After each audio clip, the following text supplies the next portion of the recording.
नमस्कार प्यारे विद्यार्थियों। सेकंड के ऊपर जो क्वेश्चन दर्शाया गया है, ये क्वेश्चन एचएसएससी, एसएससी, रेलवे और भी बहुत सारे एग्जाम्स में हजारों बार ये क्वेश्चन बार बार रिपीट होता है और हर बार बच्चे इस क्वेश्चन का आंसर गलत करते हैं।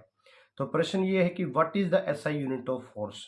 फोर्स का मतलब हिंदी में होता है बल। बल का एसआई मात्रक क्या है? चार ऑप्शंस आपके पास यहाँ स्क्रीन पे दिए गए हैं।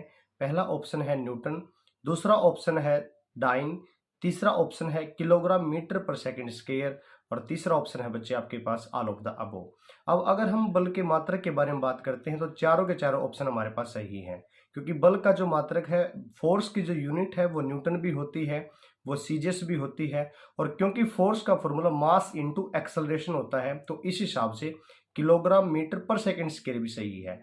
लेकिन बात यहाँ पे की जा रही है एसआई मात्रक के बारे में। एसआई के बारे में अगर मैं आपको बताऊं तो एसआई मात्रक वो सिस्टम ऑफ इंटरनेशनल यूनिट्स होता है जिसकी पूरी स्थापना 1971 के अंदर जिसकी स्थापना हुई थी। तो बेसिकली अगर आपसे एसआई मात्रक पूछा जाता है, यानी कि एक ऐसा मात्रक जिसको पूरे का पूरे विश्व के अंदर जो माना जाता है, इंटरनेशनल लेवल पे जिसको माना जाता है, तो आपका राइट आंसर होगा न्यूटन। वहीं पे अगर आपसे सीजीएस इसकी यूनिट पूछी जाए तो आपका आंसर होगा डाइन। और अगर आपसे डेराइव्ड यूनिट अगर पूछी जाए तो आपका आंसर होगा किलोग्राम मीटर पर सेकंड स्क्वायर। और एक न्यूटन के अंदर 10⁵ डाइन भी होते हैं। तो यहाँ पे आपसे पूछा गया है फोर्स का एसआई मात्रक, एसआई यूनिट ऑफ फोर्स, तो राइट आंसर होगा न्यूटन। इसी पे आप क्लिक करेंगे।